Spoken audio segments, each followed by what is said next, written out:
사도신경으로 우리의 신앙을 고백하겠습니다. 나는 전능하신 아버지 하나님 천지의 창조주를 믿습니다. 나는 그의 유일하신 아들 우리 주 예수 그리스도를 믿습니다. 그는 성령으로 잉태되어 동정녀 마리아에게서 나시고 본디오 빌라도에게 고난을 받아 십자가에 못 박혀 죽으시고 장사된 지 사흘 만에 죽은 자 가운데서 다시 살아나셨으며 하늘에 오르시어 전능하신 아버지 하나님 우편에 앉아 계시다가 거기로부터 살아있는 자와 죽은 자를 심판하러 오십니다. 나는 성령을 믿으며 거룩한 공교회와 성도의 교제와 죄를 용서받는 것과 몸의 부활과 영생을 믿습니다. 아멘. 동독 새벽 기도의 174일차, 오늘은 누가복음 20장에서 22장까지의 말씀을 읽겠습니다. 누가복음 20장부터 시작합니다. 20장. 하루는 예수께서 성전에서 백성을 가르치시며 복음을 전하실새 대제사장들과 서기관들이 장로들과 함께 가까이 와서 말하여 이르되 당신이 무슨 권위로 이런 일을 하는지 이 권위를 준 이가 누구인지 우리에게 말하라. 대답하여 이르시되 나도 한 말을 너희에게 물으리니 내게 말하라. 요한의 세례가 하늘로부터냐 사람으로부터냐 그들이 서로 의논하여 이르되 만일 하늘로부터라 하면 어찌하여 그를 믿지 아니하였느냐 할 것이요 만일 사람으로부터라 하면 백성이 요한을 선지자로 인정하니 그들이 다 우리를 돌로 칠 것이라 하고 대답하되 어디로부터인지 알지 못하노라 하니 예수께서 이르시되 나도 무슨 권위로 이런 일을 하는지 너희에게 이르지 아니하리라 하시니라. 그가 또 이 비유로 백성에게 말씀하시기 시작하시니라. 한 사람이 포도원을 만들어 농부들에게 세로 주고 타국에 가서 오래 있다가 때가 이름에 포도원 소출 얼마를 바치게 하려고 한 종을 농부들에게 보내니 농부들이 종을 몹시 때리고 거저 보내었거늘 다시 다른 종을 보내니 그도 몹시 때리고 능욕하고 거저 보내었거늘 다시 세 번째 종을 보내니 이 종도 상하게 하고 내쫓은지라. 포도원 주인이 이르되 어찌할까 내 사랑하는 아들을 보내리니 그들이 혹 그는 존대하리라 하였더니 농부들이 그를 보고 서로 의논하여 이르되 이는 상속자니 죽이고 그 유산을 우리의 것으로 만들자 하고 포도원 밖에 내쫓아 죽였느니라. 그런즉 포도원 주인이 이 사람들을 어떻게 하겠느냐. 와서 그 농부들을 진멸하고 포도원을 다른 사람들에게 주리라 하시니 사람들이 듣고 이르되 그렇게 되지 말아지이다 하거늘 그들을 보시며 이르시되 그러면 기록된 바 건축자들의 버린 돌이 모퉁이의 머릿돌이 되었느니라 함이 어찌미냐. 무릇 이 돌 위에 떨어지는 자는 깨어지겠고 이 돌이 사람 위에 떨어지면 그를 가루로 만들어 흩으리라 하시니라. 서기관들과 대제사장들이 예수의 이 비유는 자기들을 가리켜 말씀하심인 줄 알고 즉시 잡고자 하되 백성을 두려워하더라. 이에 그들이 엿보다가 예수를 총독의 다스림과 권세 아래에 넘기려 하여 정탐들을 보내어 그들로 스스로 의인인 체하며 예수의 말을 책잡게 하니 그들이 물어 이르되 선생님이여 우리가 아노니 당신은 바로 말씀하시고 가르치시며 사람을 외모로 취하지 아니하시고 오직 진리로서 하나님의 도를 가르치시나이다. 우리가 가이사에게 세를 바치는 것이 옳으니이까 옳지 않으니이까 하니 예수께서 그 간계를 아시고 이르시되 데나리온 하나를 내게 보이라. 누구의 형상과 글이 여기 있느냐. 대답하되 가이사의 것이니이다. 이르시되 그런즉 가이사의 것은 가이사에게 하나님의 것은 하나님께 바치라 하시니 그들이 백성 앞에서 그의 말을 능히 책잡지 못하고 그의 대답을 놀랍게 여겨 침묵하니라. 부활이 없다고 주장하는 사두개인 중 어떤 이들이 와서 물어 이르되 선생님이여 모세가 우리에게 써주기를 만일 어떤 사람의 형이 아내를 두고 자식이 없이 죽으면 그 동생이 그 아내를 취하여 형을 위하여 상속자를 세울지니라 하였나이다. 그런데 친형제가 있었는데 마지가 아내를 취하였다가 자식이 없이 죽고 그 둘째와 셋째가 그를 취하고 일곱이 다 그와 같이 자식이 없이 죽고 그 후에 여자도 죽었나이다.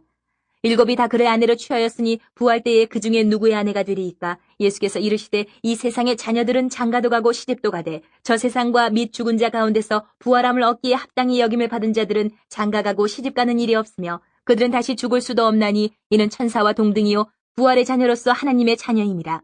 죽은 자가 살아난다는 것은 모세도 가시나무 떨기에 관한 글에서 주를 아브라함의 하나님이요 이삭의 하나님이요 야곱의 하나님이시라 칭하였나니 하나님은 죽은 자의 하나님이 아니요 살아있는 자의 하나님이시라. 하나님에게는 모든 사람이 살았느니라 하시니 서기관 중 어떤 이들이 말하되 선생님 잘 말씀하셨나이다 하니 그들은 아무것도 감히 더 물을 수 없음이더라. 예수께서 그들에게 이르시되 사람들이 어찌하여 그리스도를 다윗의 자손이라 하느냐. 시편에 다윗이 친히 말하였으되 주께서 내 주께 이르시되 내가 내 원수를 내 발등상으로 삼을 때까지 내 우편에 앉았으라 하셨도다 하였느니라. 그런즉 다윗이 그리스도를 주라 칭하였으니 어찌 그의 자손이 되겠느냐 하시니라.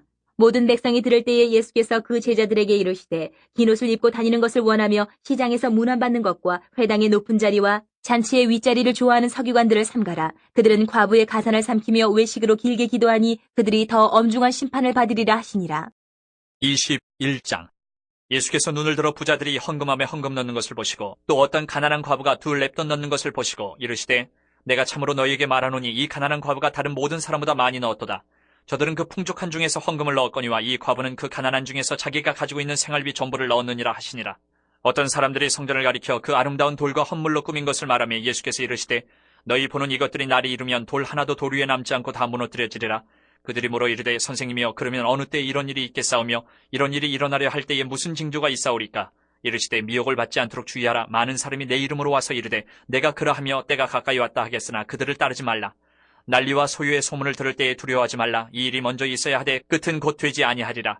또 이르시되 민족이 민족을 나라가 나라를 대적하여 일어나겠고 곳곳에 큰 지진과 기근과 전염병이 있겠고 또 무서운 일과 하늘로부터 큰 징조들이 있으리라. 이 모든 일 전에 내 이름으로 말미암아 너희에게 손을 대어 박해하며 회당과 옥에 넘겨주며 임금들과 집권자들 앞에 끌어가려니와 이 일이 도리어 너희에게 증거가 되리라. 그러므로 너희는 변명할 것을 미리 궁리하지 않도록 명심하라. 내가 너희의 모든 대적이 능히 대항하거나 변박할 수 없는 구변과 지혜를 너희에게 주리라. 심지어 부모와 형제와 친척과 벗이 너희를 넘겨주어 너희 중에 며칠 죽이게 하겠고 또 너희가 내 이름으로 말미암아 모든 사람에게 미움을 받을 것이나 너희 머리털 하나도 상하지 아니하리라. 너희의 인내로 너희 영혼을 얻으리라.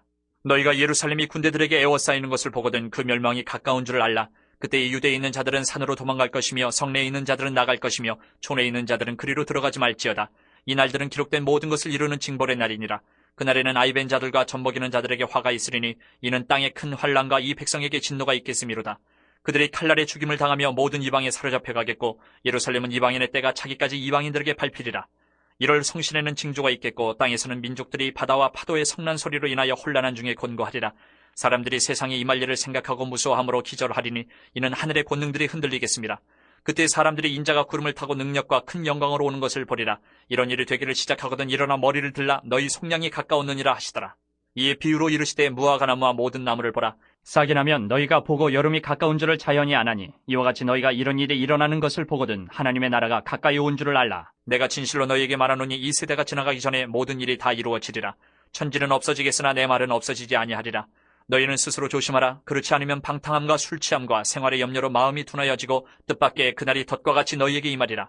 이날은 온 지구상에 거하는 모든 사람에게 임하리라. 이러므로 너희는 장차 올 이 모든 일을 능히 피하고 인자 앞에 서도록 항상 기도하며 깨어있으라 하시니라. 예수께서 낮에는 성전에서 가르치시고 밤에는 나가 감람원이라 하는 산에서 쉬시니 모든 백성이 그 말씀을 들으려고 이른 아침에 성전에 나아가더라. 22장. 유월절이라는 무교절이 다가오매 대제사장들과 서기관들이 예수를 무슨 방도로 죽일까 궁리하니 이는 그들이 백성을 두려워함이더라. 12 중에 하나인 가룟인이라 부르는 유다에게 사탄이 들어가니 이에 유다가 대제사장들과 성전 경비대장들에게 가서 예수를 넘겨줄 방도를 의논하며 그들이 기뻐하여 돈을 주기로 언약하는지라 유다가 허락하고 예수를 무리가 없을 때에 넘겨줄 기회를 찾더라. 유월절 양을 잡을 무교절 날이 이른지라.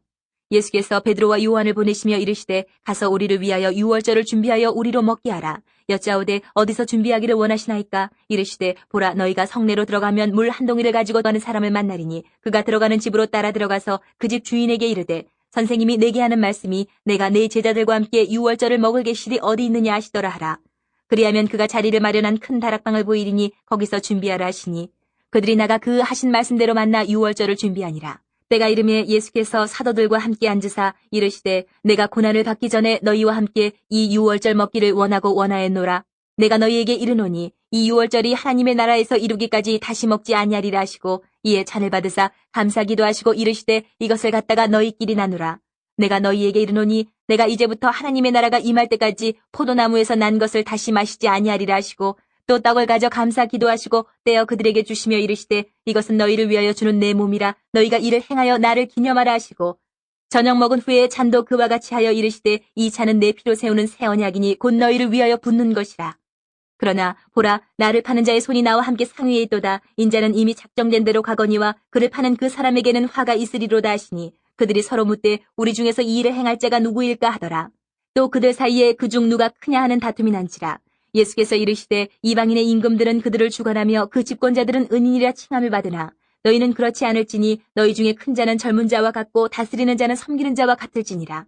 앉아서 먹는 자가 크냐 섬기는 자가 크냐 앉아서 먹는 자가 아니냐. 그러나 나는 섬기는 자로 너희 중에 있노라.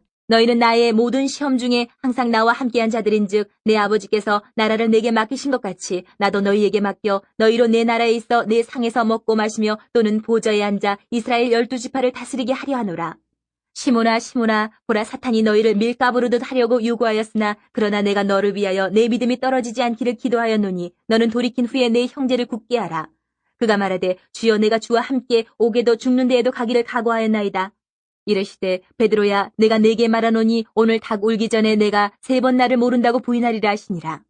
그들에게 이르시되 내가 너희를 전대와 배낭과 신발도 없이 보내었을 때에 부족한 것이 있더냐 이르되 없었나이다. 이르시되 이제는 전대 있는 자는 가질 것이요 배낭도 그리하고 검 없는 자는 겉옷을 팔아 살지어다.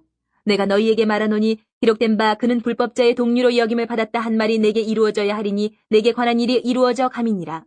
그들이 여짜오되 주여 보소서 여기 검 2이 있나이다. 대답하시되 족하다 하시니라. 예수께서 나가사 습관을 따라 감람산에 가심에 제자들도 따라갔더니 그곳에 이르러 그들에게 이르시되 유혹에 빠지지 않게 기도하라 하시고 그들을 떠나 돌 던진 만큼 가서 무릎을 꿇고 기도하여 이르시되 아버지여 만일 아버지의 뜻이거든 이 잔을 내게서 옮기시옵소서. 그러나 내 원대로 마시옵고 아버지의 원대로 되기를 원하나이다 하시니 천사가 하늘로부터 예수께 나타나 힘을 더하더라. 예수께서 힘쓰고 애써 더욱 간절히 기도하시니 땀이 땅에 떨어지는 핏방울같이 되더라. 기도 후에 일어나 제자들에게 가서 슬픔으로 인하여 잠든 것을 보시고 이르시되 어찌하여 자느냐 시험에 들지 않게 일어나 기도하라 하시니라. 말씀하실 때에 한 무리가 오는데 12 중에 하나인 유다라는 자가 그들을 앞장서 와서 예수께 입을 맞추려고 가까이 하는지라. 예수께서 이르시되 유다야 내가 입맞춤으로 인자를 파느냐 하시니 그의 주위 사람들이 그 된 일을 보고 여짜오되 주여 우리가 칼로 치리이까 하고 그 중에 한 사람이 대제사장의 종을 쳐 그 오른쪽 귀를 떨어뜨린지라. 예수께서 일러 이르시되 이것까지 참으라 하시고 그 귀를 만져 낫게 하시더라. 예수께서 그 잡으러 온 대제사장들과 성전의 경비대장들과 장로들에게 이르시되 너희가 강도를 잡는 것 같이 검과 몽치를 가지고 나왔느냐.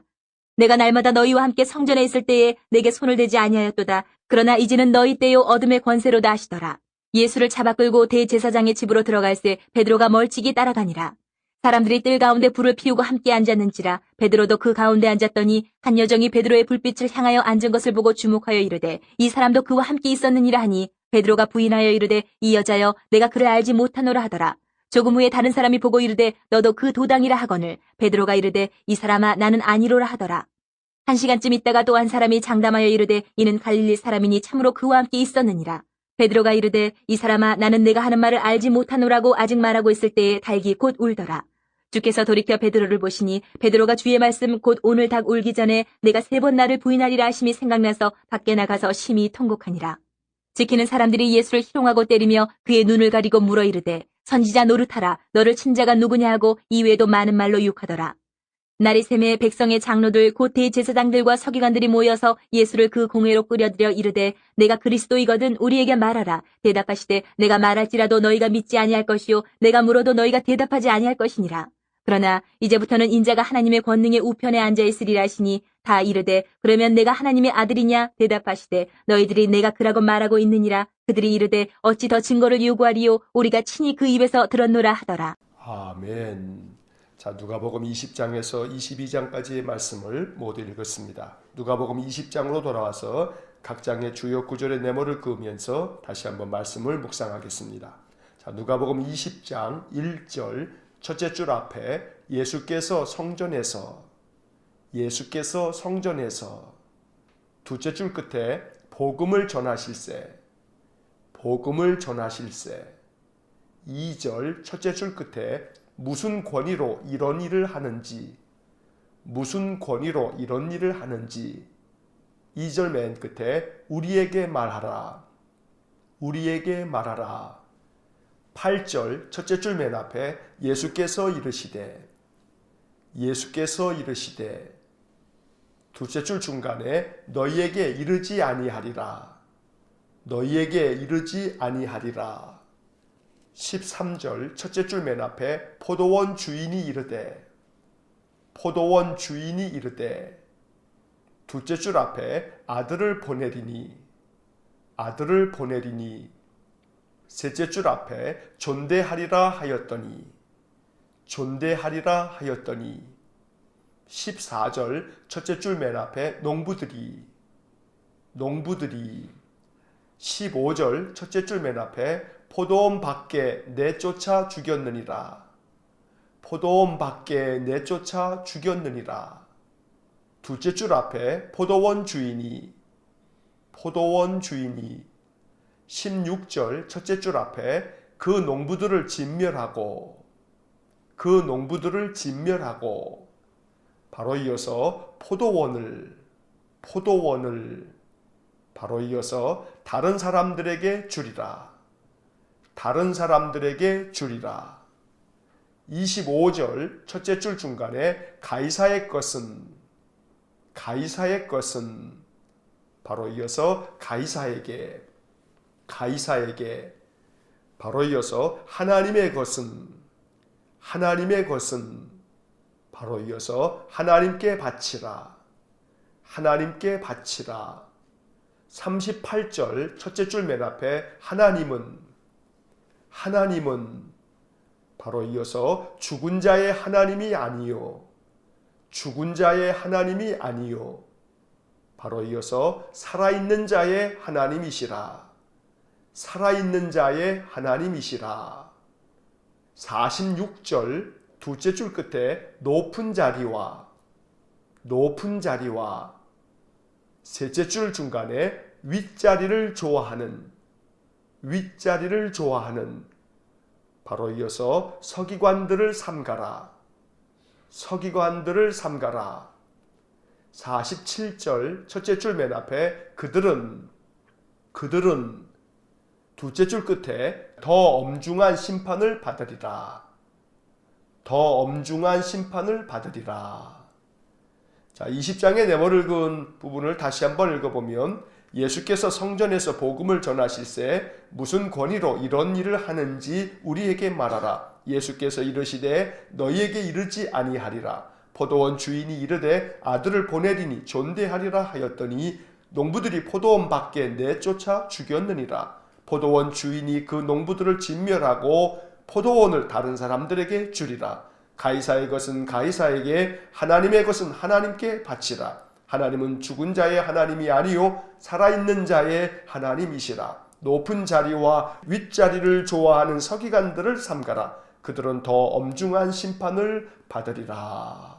자, 20장의 말씀은 예수님께서 예루살렘 성전에 들어가시고 이제 그날 행하셨던 여러 일들을 기록하고 있습니다. 특별히 20장의 말씀에서는 예수님께서 예수님을 대적하고 또 함정에 빠뜨리려고 하는 서기관과 대제사장들과 바리새인들의 여러 논쟁들에 대하여 매우 지혜롭게 대답하시고 그들이 결코 주님을 책잡지 못하고 함정에 빠뜨리지 못하도록 주님께서 명쾌하게 그들의 질문에 대답하시는 여러 이야기들이 담겨져 있습니다. 먼저 예수님께서 성전의 모든 매매하는 자들을 다 내어 쫓고 성전을 정화시키는 일을 했기 때문에 대제사장들과 서기관들과 장로들이 예수님께 대항하면서 무슨 권위로 이런 일을 하느냐고 따져 물었습니다. 그때 예수님께서는 매우 지혜롭게 그들에게 다른 질문을 던집니다. 그러면 나도 너희들에게 한 가지를 물을 텐데 너희들이 대답하면 나도 너희들의 질문에 대해서 대답하겠다고 말씀하시면서 요한의 세례가 하늘로부터 왔는지 사람으로부터 왔는지를 대답하라고 그들에게 묻습니다. 그들이 대답을 하지 못하자 예수님께서는 나도 무슨 권위로 이런 일을 하는지 너희에게 이르지 않겠다고 말씀하십니다. 주님께서는 어떠한 권위로 이러한 모든 일을 행하시는지 말씀하실 수 있지만 그들의 질문 자체가 궁금함 때문이 아니라 예수님을 함정에 빠뜨려서 예수님을 벌하기 위한 목적이었기 때문에 주님께서는 그들의 모든 질문들에 대하여 대답하지 않으셨던 겁니다. 이어서 주님께서는 비유로 백성들에게 말씀하십니다. 한 사람이 포도원을 만들어 농부들에게 세를 주고 먼 나라로 오랫동안 가 있었다가 이제 때가 되어 포도원에 소출을 좀 얻고자 종들을 그 세를 준 농부들에게 보냈는데 종들을 보낼 때마다 이 농부들이 그 종들을 죽이게 되었던 겁니다. 그래서 이 주인은 이제 내가 마지막으로 아들을 보내겠다. 만약에 아들을 보내면 저들이 존경하고 그를 잘 존대하겠다라고 생각하고 아들을 보냈는데 이 악한 농부들이 그 아들까지도 포도원 바깥으로 내쫓아 죽였다는 겁니다. 주님께서는 이 악한 포도원의 농부들 비유를 통해서 아들까지 죽인 이스라엘의 지도자들에 대하여 주님께서 경고하며 심판의 메시지를 전하고 있는 것입니다. 포도원 주인이 결국은 그 농부들을 진멸하고 포도원을 다른 사람들에게 주지 않겠느냐고 말씀하시므로 바로 대제사장과 서기관과 바리새인들과 또 모든 율법학자들에 대하여 주님께서 경고하고 있는 것입니다. 서기관과 대제사장들은 이 비유가 자기들을 가리켜 말하는 것인 줄 알고 예수님을 잡고자 했지만 백성들을 두려워해서 그 앞에서 잡지는 못하고 어떻게 함정에 빠뜨릴까 저들은 또 생각했습니다. 그래서 그들은 예수님께 하나의 질문을 또 한 번 던집니다. 바로 가이사에게 세금을 바치는 것이 옳습니까? 옳지 않습니까? 라고 질문한 것입니다. 예수님께서는 이 악한 질문에 대해서도 가이사의 것은 가이사에게, 하나님의 것은 하나님께 바치라고 대답하시므로 그들이 능히 예수님을 책잡지 못하도록 말씀해 주십니다. 한편 사두개인들이 예수님을 또 한 번 함정에 빠뜨리려고 부활에 대한 질문을 던질 때에도 예수님께서는 부활이 없다고 생각하는 사두개인들을 향하여서 대답을 하시면서 하나님은 죽은 자의 하나님이 아니요 살아있는 자의 하나님이시라 말씀하시므로 부활의 하나님 또한 부활을 통하여서 영광을 주시는 그 하나님의 능력을 설파해 주십니다. 예수님은 이 20장의 말씀들을 통해서 어떠한 악한 질문에 대해서도 매우 지혜롭게 대답을 해주심으로 그들이 어떤 대답도 하지 못하도록 만들어 주십니다. 오늘 이러한 주님의 지혜가 우리에게 있기를 간절히 원합니다. 어떤 상황에서도 그 어떤 사람들의 책잡으려고 하는 못된 질문에 대해서도 능히 대답하셨던 주님처럼 우리도 인생을 살아가면서 어떤 상황에서든 내가 어떻게 대처하는 것이 가장 현명하고 지혜로운 것인지를 깨달아서 말하며 행동할 줄 아는 하늘의 영감이 가득한 신실한 믿음의 사람들이 될 수 있기를 간절히 축원합니다. 주님께서는 서기관들을 삼가라고 말씀하십니다. 높은 자리에 앉거나 윗자리를 좋아하는 서기관들을 삼가라 하시면서 저들에게는 더 엄중한 심판이 있을 것이라고 경고하고 있습니다. 21장의 말씀을 이제 이어서 봅니다. 21장 8절 첫째 줄 앞에 미혹을 받지 않도록 주의하라. 미혹을 받지 않도록 주의하라. 11절 첫째 줄 앞에 큰 지진과 기근과 바로 이어서 전염병이 있겠고 둘째 줄 끝에 큰 징조들이 있으리라. 19절 첫째 줄 맨 앞에 너희의 인내로 바로 이어서 너희 영혼을 얻으리라. 27절, 자 27절은 전체 네모를 긋겠습니다. 27절 테두리에 모두 네모를 그으시기 바랍니다. 27절을 읽겠습니다. 그때 사람들이 인자가 구름을 타고 능력과 큰 영광으로 오는 것을 보리라. 34절, 자 34절도 전체 네모를 긋겠습니다. 34절 테두리에 모두 네모를 그으시기 바랍니다. 34절을 읽겠습니다. 너희는 스스로 조심하라. 그렇지 않으면 방탕함과 술취함과 생활의 염려로 마음이 둔하여지고 뜻밖의 그날이 덫과 같이 너희에게 임하리라. 36절 둘째 줄 끝에 항상 기도하며 깨어있으라. 자, 21장의 네모를 그은 부분을 다시 한번 읽어보면 미혹을 받지 않도록 주의하라. 큰 지진과 기근과 전염병이 있겠고 큰 징조들이 있으리라. 너희의 인내로 너희 영혼을 얻으리라. 그때 사람들이 인자가 구름을 타고 능력과 큰 영광으로 오는 것을 보리라. 너희는 스스로 조심하라. 그렇지 않으면 방탕함과 술취함과 생활의 염려로 마음이 둔하여지고 뜻밖의 그날이 덫과 같이 너희에게 임하리라. 항상 기도하며 깨어 있으라. 자, 21장의 말씀에서는 예수님의 설교가 길게 이어집니다. 예수님께서는 먼저 가난한 과부 한 사람이 2렙돈을 헌금함에 넣는 것을 보시고 저가 그 어떤 사람들보다 많이 넣었다고 말씀해 주십니다. 왜냐하면 다른 사람들은 풍족한 가운데서 헌금을 넣었지만 저 과부는 가난한 중에도 자기가 가지고 있는 생활비 전부를 드렸으니 저가 가장 많이 드렸다고 이야기를 해 주십니다. 이것은 헌금의 액수를 이야기하는 것이 아님을 주님께서 분명히 밝히신 것입니다. 두 렙돈이지만 그의 삶의 중심에 모든 그 마음을 담아서 드렸기에 그것을 귀하다 칭찬해 주신 것입니다. 이어서 주님께서는 장차 하나님께서 이 세상을 심판하실 때 어떠한 일이 있을지에 대한 일들에 대하여 말씀하여 주십니다.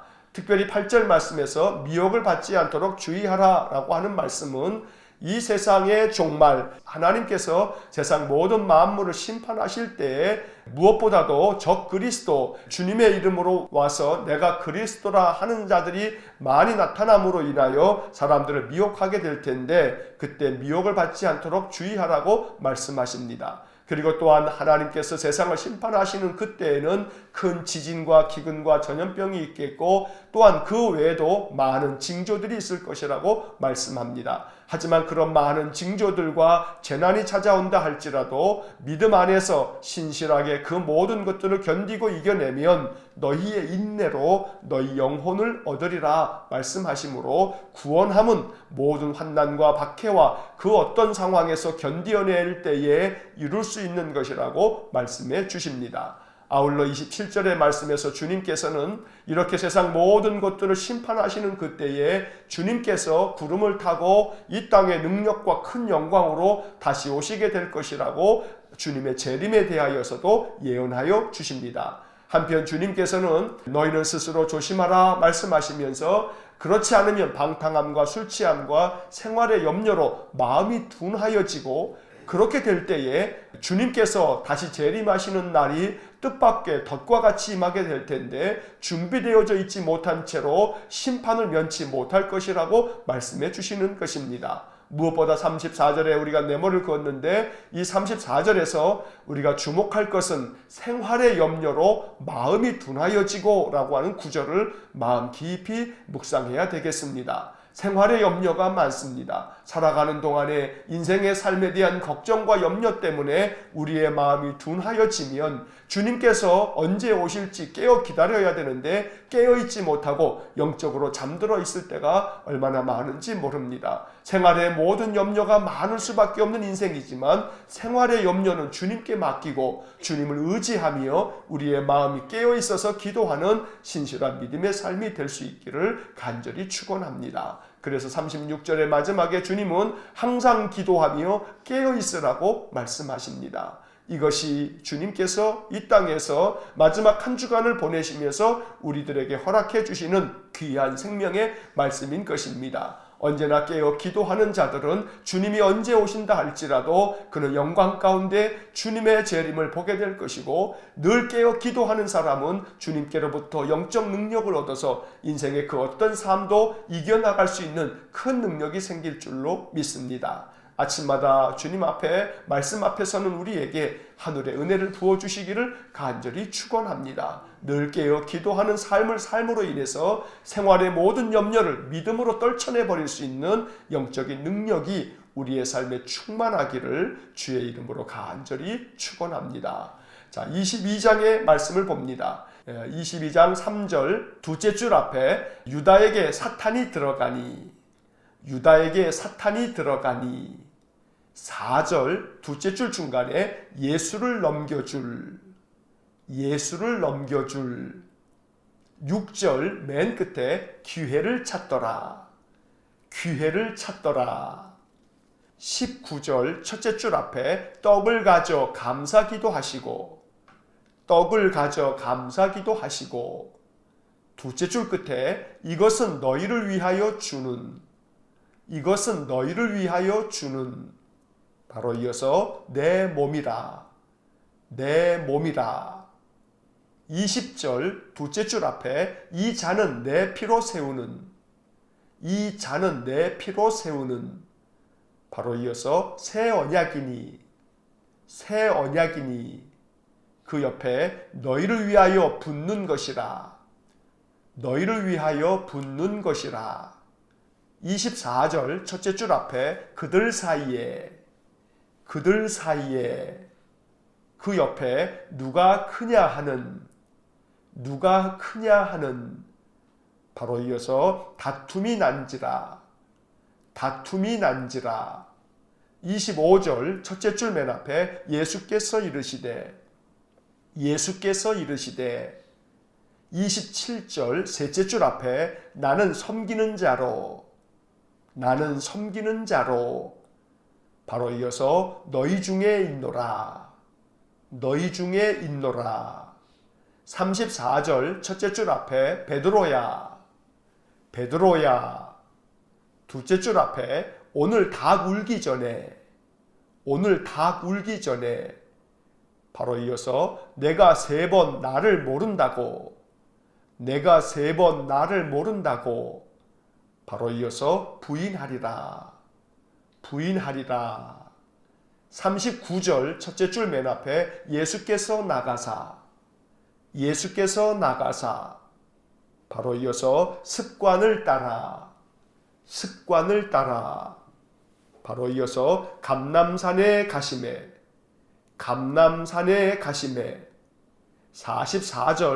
44절은 전체 네모를 긋겠습니다. 44절 테두리의 모든 네모를 그으시기 바랍니다. 44절을 읽겠습니다. 예수께서 힘쓰고 애써 더욱 간절히 기도하시니 땀이 땅에 떨어지는 핏방울같이 되더라. 45절 첫째 줄 맨 앞에 기도 후에 그 옆에 제자들에게 가서 맨 끝에 잠든 것을 보시고 46절 첫째 줄 앞에 어찌하여 자느냐 바로 이어서 시험에 들지 않게 바로 이어서 일어나 기도하라 57절 첫째 줄 맨 앞에 베드로가 부인하여 이르되 둘째 줄 앞에 내가 그를 알지 못하노라 60절 맨 끝에 닭이 곧 울더라 61절 첫째 줄 맨 앞에 주께서 돌이켜 베드로를 보시니 62절 첫째 줄 맨 앞에 밖에 나가서 바로 이어서 심히 통곡하니라 63절 첫째 줄 끝에 예수를 희롱하고 때리며 65절 첫째 줄 앞에 이 외에도 많은 말로 욕하더라. 자, 22장의 네모를 그은 부분을 다시 한번 읽어보면 유다에게 사탄이 들어가서 예수를 넘겨줄 기회를 찾더라. 떡을 가져 감사기도 하시고 이것은 너희를 위하여 주는 내 몸이라. 이 잔은 내 피로 세우는 새 언약이니 너희를 위하여 붓는 것이라. 그들 사이에 누가 크냐 하는 다툼이 난지라. 예수께서 이르시되 나는 섬기는 자로 너희 중에 있노라. 베드로야 오늘 닭 울기 전에 내가 3번 나를 모른다고 부인하리라. 예수께서 나가사 습관을 따라 감람산에 가시매 예수께서 힘쓰고 애써 더욱 간절히 기도하시니 땀이 땅에 떨어지는 핏방울같이 되더라. 기도 후에 제자들에게 가서 잠든 것을 보시고 어찌하여 자느냐 시험에 들지 않게 일어나 기도하라. 베드로가 부인하여 이르되 내가 그를 알지 못하노라. 닭이 곧 울더라. 주께서 돌이켜 베드로를 보시니 밖에 나가서 심히 통곡하니라. 예수를 희롱하고 때리며 이 외에도 많은 말로 욕하더라. 자, 22장의 말씀은 이제 예수님께서 제자들과 함께 마지막 최후의 만찬을 하시고 붙들려 고초를 당하시는 이야기가 시작이 됩니다. 22장의 말씀에서 먼저 가룟 유다의 마음에 사탄이 들어가서 예수님을 넘겨줄 방도를 찾게 됩니다. 그는 대제사장들과 성전 경비대에 가서 예수를 넘겨주겠노라 하고 그들에게서 돈을 받기로 약조를 맺습니다. 그리고 그는 기회를 찾습니다. 예수를 언제 넘겨줄지 호시탐탐 유다의 마음속에 오직 예수 넘겨줄 생각만 했던 것입니다. 한편 주님께서는 제자들과 함께 6월절 명절에 식사를 함께 하시기 위해서 그들이 함께 모입니다. 이것이 주님께서 제자들과 함께 하신 마지막 식사인 것입니다. 주님께서는 그 자리에서 떡을 떼어주시면서 이것은 너희를 위하는 내 몸이라 말씀하시고 또 잔을 따라주시면서는 이것은 너희를 위하여 세우는 새 언약 곧 내 피로 세우는 새 언약이라고 말씀하십니다.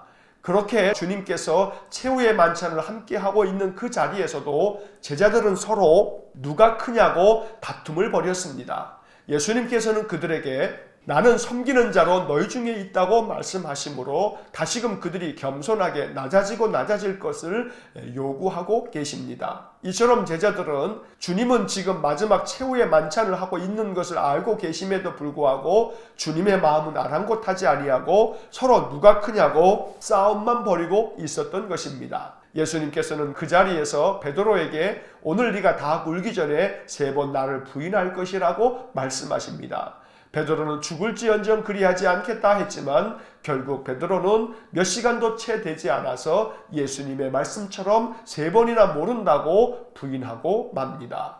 이렇게 최후의 만찬을 마치고 난 후에 예수님은 제자들과 함께 감람산으로 올라가십니다. 기도하기 위해서 산으로 가셨던 것입니다. 39절에서 우리가 네모를 그었습니다만 누가복음에서는 겟세마네 동산에서의 기도를 기록하면서 39절에서 습관을 따라 라고 하는 구절을 삽입하고 있습니다. 바로 예수님의 기도 생활을 이렇게 적어놓고 있는 것입니다. 주님은 늘 습관대로 기도하는 삶을 사셨다고 누가는 기록하고 있습니다. 오늘 이 말씀이 우리에게 큰 교훈이 되기를 간절히 원합니다. 우리가 이렇게 새벽마다 습관을 따라 새벽에 예배당에 나와 기도하고 예배하는 것이 예수님의 영적 습관을 우리가 본받는 삶이라고 믿습니다. 날마다 이 거룩한 영적 습관이 우리 일평생 계속되어지기를 간절히 축원합니다. 누가복음에서는 이 겟세마네 동산에서의 기도를 기록하면서 44절에서 우리가 전체 네모를 그은 것처럼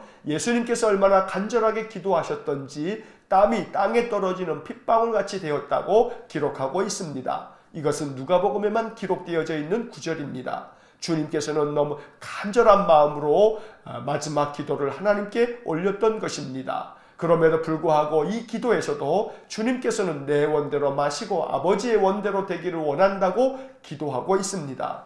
이것이 기도의 아름다운 모델입니다. 우리는 이 기도의 본을 늘 마음 가운데 깨달아야 합니다. 내가 바라고 원하는 바를 기도할 때에도 우리의 마지막 기도는 나의 원대로 마시고 아버지의 원대로 하십시오 라고 기도할 수 있어야 합니다. 왜냐하면 하나님께서 원하시는 대로 되어질 때에 모든 것이 합력하여 선이 될 줄을 믿기에 하나님의 뜻이 내 삶에 이루어지기만을 기도하는 것이 바로 주님의 기도였던 것이고 우리가 그러한 기도의 모습을 배워야겠습니다. 이렇게 겟세마네 동산에서의 기도를 마치시고 제자들에게 가자 제자들은 잠들어 있었습니다. 주님께서는 어찌하여 자느냐 말씀하시면서 시험에 들지 않게 일어나 기도하라고 다시 한번 말씀하십니다. 오늘 이 주님의 말씀이 항상 우리의 귓가에 맴도는 주의 음성이 되기를 간절히 축원합니다. 그래서 영적으로 잠들어 있을 때에도 주님께서 우리의 귓가에 말씀하셔서 어찌하여 자느냐 시험에 들지 않게 일어나 기도하라 이 구절이 우리의 마음속에 주의 음성으로 들려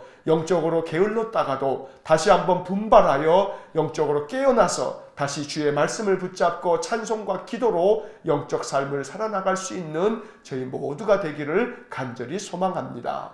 결국 예수님께서는 이 감람산 겟세마네 동산에서의 마지막 기도를 올리신 후에 가룟 유다가 이끌고 온 군사들에 붙들려서 이제 대제사장의 뜰에 끌려가시게 됩니다. 베드로는 용기를 내어 뒤쫓아갔지만 대제사장의 그 뜰에서 여러 사람들의 질문 앞에서 3번이나 모른다고 주님을 부인하고 맙니다. 누가복음에서는 61절에 특별한 구절을 적어놓고 있습니다. 예수께서 돌이켜 베드로를 보시니 라고 하는 말씀입니다. 이것은 누가복음에만 기록되어져 있는 표현입니다. 예수님께서 돌이켜 베드로를 보셨습니다. 베드로 또한 예수님을 보았을 것입니다. 예수님의 시선과 베드로의 시선이 부딪혔던 것입니다.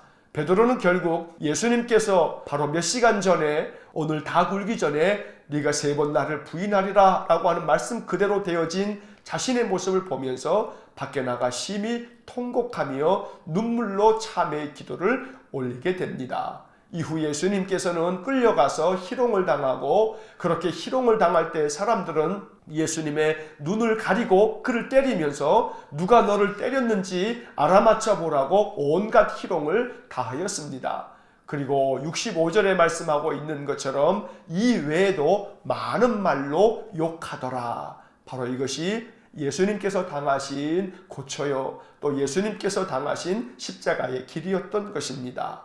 주님이 이러한 길을 걸어갔습니다. 그리고 주님께서는 우리에게 말씀하여 주십니다. 아무든지 나를 따라오려거든 자기를 부인하고 자기 십자가를 지고 날마다 따르라 말씀하십니다. 예수를 믿다 보면 여러 가지 모양으로 희롱을 당하거나 모욕을 당하거나 온갖 말로 욕을 들을 수도 있습니다. 예수를 믿고 그 길을 따르는 길이 쉬운 길만은 아닙니다. 하지만 주님을 신실한 마음으로 믿고 의지하며 따라갈 때에 우리가 당하는 그 어떠한 모욕과 그 어떠한 고난도 주님께서 기억하여 주실 줄 믿습니다. 많은 말로 욕을 들으면서까지 주님께서는 십자가의 길을 걸어가셨던 것입니다. 오늘 우리의 신앙의 길, 우리의 인생의 믿음의 길이 늘 주님을 붙들고 의지하며 주님과 함께 이 믿음의 길을 잘 걸어나갈 수 있는 저희 모두가 되기를 간절히 축원합니다. 신실한 믿음의 사람들이 주님이 지셨던 그 십자가의 길을 늘 마음에 묵상하며 걸어갔기에 초대교회 성도들은 그 어떤 모진 박해도 견디어낼 수 있었고 한국의 초기 우리 믿음의 선배들 또한 이 십자가의 길을 늘 주님과 함께 걸어갔기에 그들이 그 어떤 박해와 환난 가운데서도 믿음을 지킬 수 있었던 것입니다. 오늘 우리에게 바로 그러한 견고한 믿음이 있어지기를 간절히 축원합니다. 어떤 상황에서도 어떠한 형편에서도 결코 주님을 저버리지 아니하고 주의 성령의 힘을 덧입어서 주의 길을 잘 나아갈 수 있는 저희 모두가 되기를 주의 이름으로 간절히 축원합니다. 기도하겠습니다. 사랑과 자비가 풍성하신 하나님, 우리 주님께서 걸어가신 십자가의 길, 주님께서 당하신 온갖 모욕과 고초와 환난, 우리의 마음 가운데 깊이 묵상하며 우리가 인생을 살아가면서 예수를 믿고 그 길을 걸어갈 때에 우리가 당하는 인생의 그 어떤 모진 괴로움도 믿음 안에서 견디고 이길 수 있는 큰 힘과 능력을 주시기를 간절히 원합니다. 예수를 믿고 따르는 것이 힘들고 어려운 일이 된다 할지라도 그 길을 마다치 아니하고 주님이 주시는 성령의 능력으로 잘 감당할 수 있는 저희 모두가 되게 하여 주옵소서.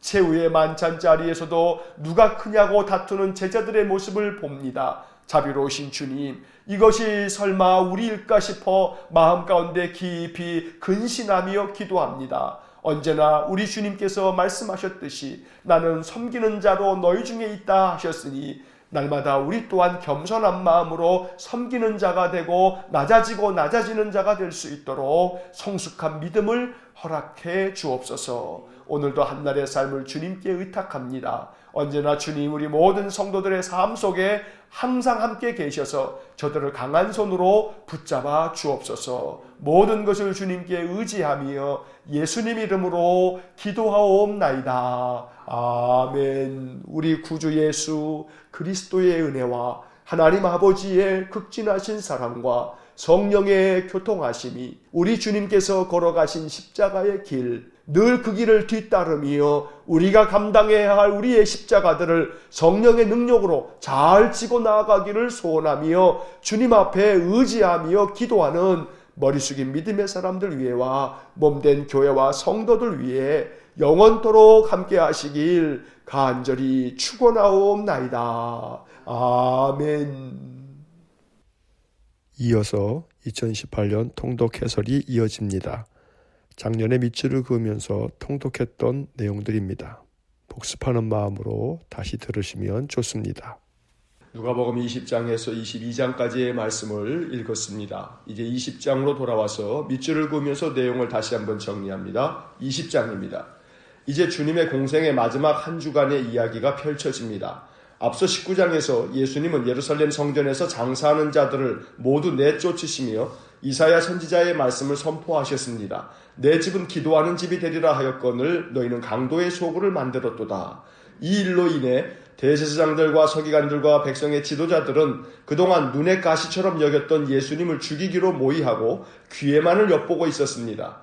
하루는 주님께서 성전에서 백성들을 가르치시며 복음을 전하실 때 대제사장들과 서기관들과 장로들이 함께 찾아와 무슨 권위로 이런 일을 하느냐, 누가 이 권위를 주었느냐고 주님께 따졌습니다. 아마도 전날 성전에서 장사하는 자들을 쫓아낸 것에 대해 항의하고 책임을 물으려고 한 것 같습니다. 하지만 주님은 도리어 그들에게 되물었습니다. 나도 한 가지를 묻겠다. 요한의 세례가 하늘로부터냐 사람으로부터냐? 그들은 주님의 질문을 받고 잠시 당황했습니다.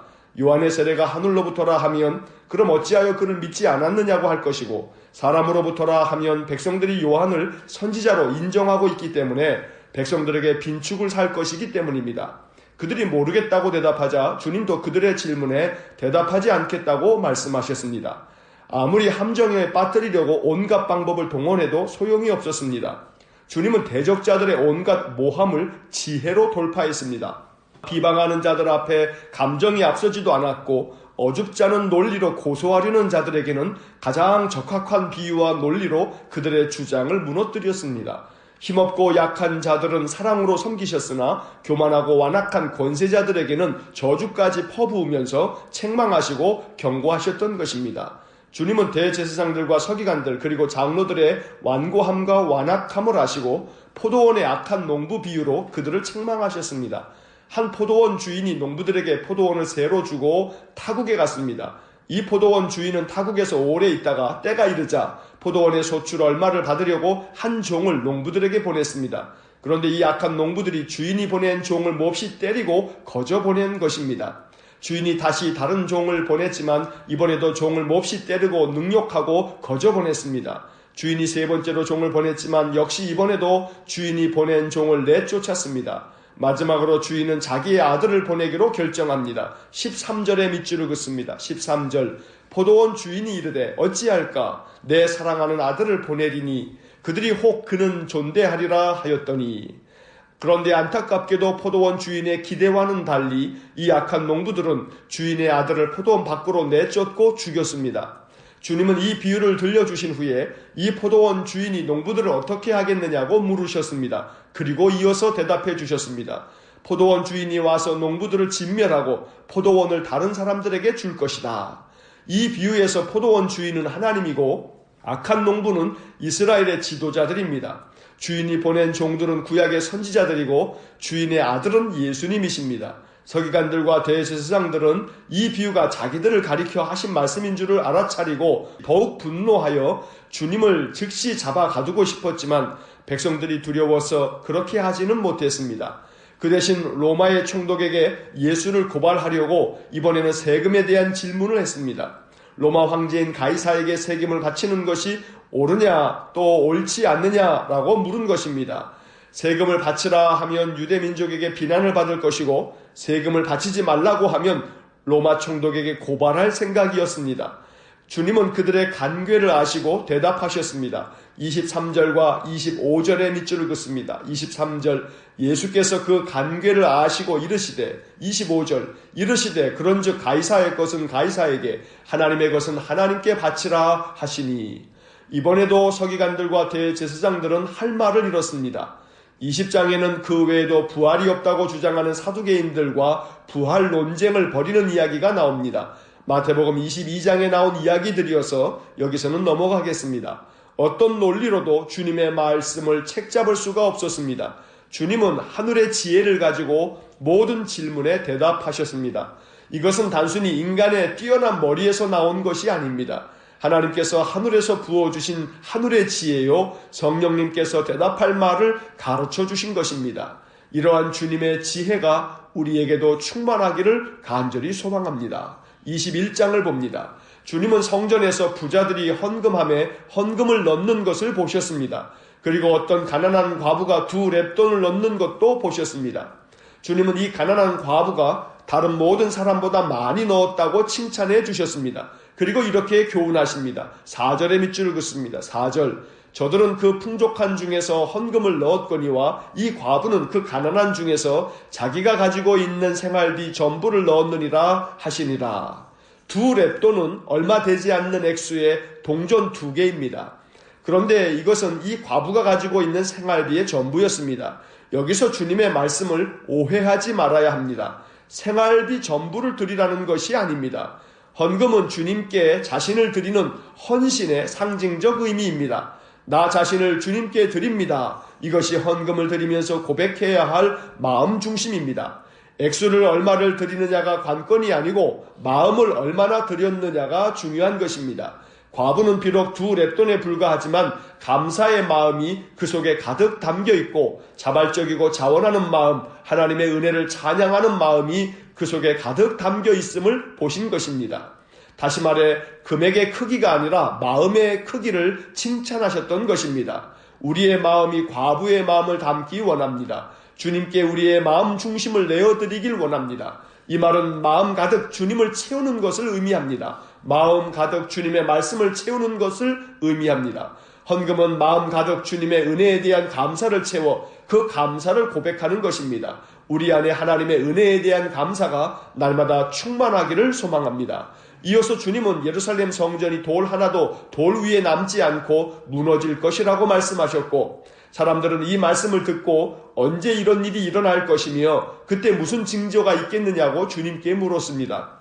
주님은 이렇게 대답해 주셨습니다. 8절과 9절의 밑줄을 긋습니다. 8절, 이르시되 미혹을 받지 않도록 주의하라. 많은 사람이 내 이름으로 와서 이르되 내가 그라 하며 때가 가까이 왔다 하겠으나 그들을 따르지 말라. 9절, 난리와 소요의 소문을 들을 때에 두려워하지 말라. 이 일이 먼저 있어야 하되 끝은 곧 되지 아니하리라. 이 외에도 주님은 환란의 징조에 대해서 그리고 예루살렘이 당할 환란에 대해서 예언하셨습니다. 이 말씀들은 역사적으로 AD 70년에 로마에 의해서 예루살렘이 함락될 때 성취된 말씀들입니다. 아울러 이 말씀들은 중의적인 의미가 있습니다. 장차 세상이 심판을 받을 때 이 땅에 임할 환란을 예언한 말씀으로 해석되기도 합니다. 그래서 주님은 무화과 나무가 싹이 나는 것을 보면 여름이 가까운 줄을 자연히 알듯이 이런 환란의 징조를 보거든 하나님의 나라가 가까이 온 줄을 알라고 말씀하셨습니다. 31절의 밑줄을 긋습니다. 31절, 이와 같이 너희가 이런 일이 일어나는 것을 보거든 하나님의 나라가 가까이 온 줄을 알라.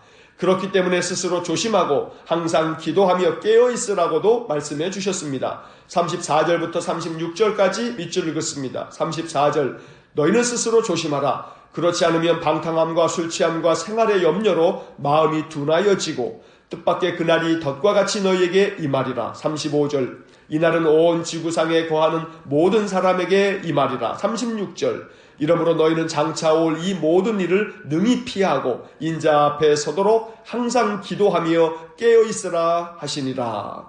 이제 22장을 봅니다. 22장은 주님께서 제자들과 최후의 만찬을 하시고 감람산에 가셔서 마지막 기도를 드리신 후에 잡히셔서 순환을 당하시는 이야기입니다.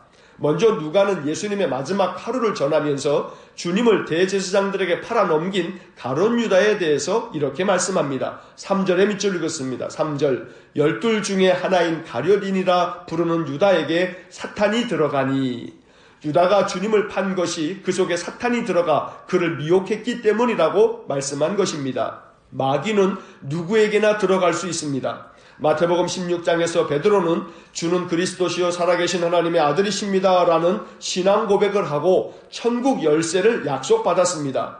그런데 바로 이어서 주님이 순환을 당하고 죽임을 당할 것이라는 말씀에 항변하다가 사탄아 내 뒤로 물러가라 라는 책망을 듣기도 했습니다. 사탄은 무서운 존재라기보다는 간사한 존재입니다. 성도들을 신앙에서 떠나게 만들거나 실족하여 시험에 들게 만듭니다. 가룟 유다도 주님에 대해 시험에 들어 주님을 팔아 넘기기까지 한 것입니다. 그래서 주님은 겟세마네 동산에서 기도하시면서 제자들에게 시험에 들지 않게 일어나 기도하라고 하셨던 것입니다. 가룟 유다가 주님을 팔아 넘겼다고 그럼 다른 제자들은 나은가? 그렇지도 않습니다. 다른 제자들은 비록 유다처럼 주님을 팔지는 않았지만 서로 누가 크냐며 최후의 만찬 자리에서까지 싸웠습니다. 24절부터 26절까지 밑줄을 긋습니다. 24절 또 그들 사이에 그중 누가 크냐 하는 다툼이 난지라. 25절 예수께서 이르시되 이방인의 임금들은 그들을 주관하며 그 집권자들은 은인이라 칭함을 받으나. 26절 너희는 그렇지 않을지니 너희 중에 큰 자는 젊은 자와 같고 다스리는 자는 섬기는 자와 같을지니라. 얼마나 민망한 일입니까? 주님은 이제 곧 십자가에 죽을 것을 아시고 마음이 무겁고 힘든데 제자들은 서로 누가 크냐고 서열 다툼을 벌이고 있으니 얼마나 기막힌 일입니까? 이 서열 다툼은 이번이 처음이 아닙니다. 제자들의 관심은 슈퍼스타 같은 주님이 세상 권력을 장악했을 때 자기들이 얼마나 높은 지위를 얻을 것인가에만 있었던 것입니다. 주님은 제자들이 서로 누가 크냐고 싸울 때마다 섬기는 자가 큰 자라고 말씀해 주셨지만 그들은 깨닫지를 못했습니다. 주님은 제자들과 마지막 유월절 식사를 마치신 후 감람산으로 가셨습니다. 감람산에 있는 겟세마네 동산에서 마지막 기도의 시간을 가지신 것입니다. 그런데 이 일을 기록하면서 누가는 이렇게 전합니다. 39절에 밑줄을 긋습니다. 39절 예수께서 나가사 습관을 따라 감람산에 가시매 제자들도 따라갔더니. 40절 그곳에 이르러 그들에게 이르시되 유혹에 빠지지 않게 기도하라 하시고. 이 구절에서 습관을 따라라는 말이 의미심장합니다. 누가복음은 기도에 대한 이야기가 많은 것이 특징이라고 여러 번 말씀을 드렸습니다. 여기서 습관을 따라라는 구절은 주님께서 얼마나 자주 이 동산에 올라와 기도하셨는지를 보여주는 말씀입니다. 습관을 따라 우리는 무엇을 하고 있는지 생각해 보아야 합니다. 나에게는 어떤 영적 습관이 있는지 살펴보았으면 합니다. 기도의 습관, 찬양의 습관, 또 말씀 묵상과 말씀 암송의 습관. 습관은 우리의 삶이 어느 방향을 향하고 있는지를 보여주는 삶의 증거입니다. 이렇게 예수님께서 겟세마네 동산에서 기도하실 때 누가는 주님의 기도의 모습을 이렇게 말씀하고 있습니다. 43절과 44절의 밑줄을 긋습니다. 43절 천사가 하늘로부터 예수께 나타나 힘을 더하더라. 44절 예수께서 힘쓰고 애써 더욱 간절히 기도하시니 땀이 땅에 떨어지는 핏방울같이 되더라. 이 44절의 말씀은 누가복음에만 기록되어져 있는 구절입니다. 주님께서 얼마나 간절히 기도하셨는지를 말씀하고 있는 것입니다. 이토록 주님께서 간절히 기도하셨건만 제자들은 피곤함 속에 깊이 영적으로도 잠들어 있어 그들은 깨어 기도하라고 하는 주님의 말씀처럼 깨어있지 못했습니다. 대제사장에게 잡혀가 대제사장의 뜰에서 신문을 받으실 때 베드로는 예수님께서 말씀하신 것처럼 3번이나 주님을 모른다고 부인했습니다. 61절과 62절에 밑줄을 긋습니다. 61절 주께서 돌이켜 베드로를 보시니 베드로가 주의 말씀 곧 오늘 닭 울기 전에 내가 3번 나를 부인하리라 하심이 생각나서. 62절 밖에 나가서 심히 통곡하리라. 오늘 61절의 말씀에서 주께서 돌이켜 베드로를 보시니 라고 하는 구절이 우리의 마음에 깊이 새겨지기를 원합니다. 베드로가 예수님을 3번 부인하고 나자 닭이 울었고 그때 베드로의 시선이 주님을 향하게 되었으며 주님 또한 베드로를 바라보셨습니다. 주님과 베드로의 시선이 맞닿았던 것입니다. 베드로는 주님의 눈을 보면서 무슨 생각을 하였을지 이 아침 생각해 봅니다. 주님께서 말씀하셨던 것처럼 네가 나를 3번 부인하리라 라고 하는 말씀이 베드로의 마음속에 깊이 송곳처럼 찔려졌을 것입니다. 주님의 그 시선을 바라보면서 베드로는 깊은 마음의 상함을 가지고 밖에 나가서 심히 통곡할 수밖에 없었던 것입니다. 오늘 이 베드로의 모습을 바라보면서 주님은 우리를 어떠한 시선으로 바라보실지 다시 한번 깊이 생각하는 하루가 되기를 소망합니다. 언제나 주님의 시선을 바라보면서 주님이 나를 바라보시면서 기뻐하시고 또한 축복하시며 우리의 믿음을 칭찬하시는 그러한 시선을 우리가 바라볼 수 있기를 간절히 소망합니다. 실족하여 넘어지고 믿음에서 떠나 우리 주님의 마음을 상하게 하여 주님의 시선을 바라보면서 통곡해야 하는 일이 없도록 언제나 우리의 신앙과 우리의 믿음의 삶이 더욱더 온전케 되기 위해 주님만을 바라보고 나아가는 귀한 믿음의 삶이 될 수 있기를 간절히 축원합니다.